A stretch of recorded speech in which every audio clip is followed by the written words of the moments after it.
Լավ։ Դուք ինձ կօգնեք։ Պարոն Կարապետյան, ամեն դեպքում շարունակում է ձեր անազատությունը եւ նահանջելի տեղ իշխանությունը այսպես ասած չունի, ասում է չունեն։ Ինչից են այս պահին վախենում։ Իրենց կստիպեք, որ ունենան։ Իսկ ինչն է իրենց մտահոգությունը, պարոն Կարապետյան։ Դե իրենց հարցրեք, ես ինչ գիտեմ, վախենում եմ։ Այս հանրային հետաքրքրությունը ձեր անձի հանդեպ նաև միջազգային հարթակներում կկարողանա ինչ-որ բան փոխել այսօրվա իրավիճակում։ Դուք եք փոխելու, դուք։ Պարոն Կարապետյան, Ձեր ակտիվությամբ, համառությամբ, ամեն ինչ փոխելու եք։ Եթե հայտնի հայտարարությունը չլիներ, դու քաղաքականություն մտնելու հայտ կներկայացնեիք, որովհետև ասել եք քաղաքականություն չեք զբաղվելու։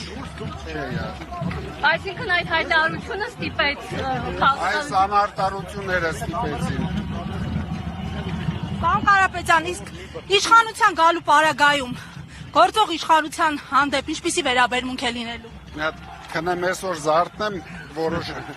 Պարոն Կարապետյան, Փաշինյանն ասում է ըստեյության Ռուսաստանից է ուղղորդված, որ գաք մասնակցեք քաղաքական ընտրություններին։ Ռուսաստանը միայն ուղղորդում է Փաշինյանին։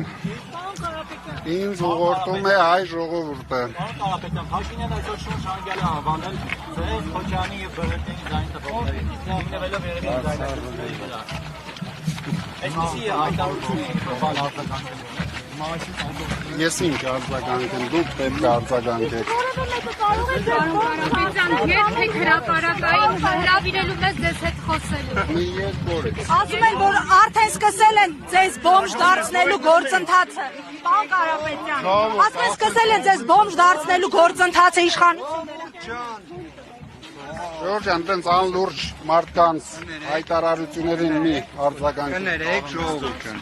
Հետևից չեն կարող մտնել ժողովուրդ։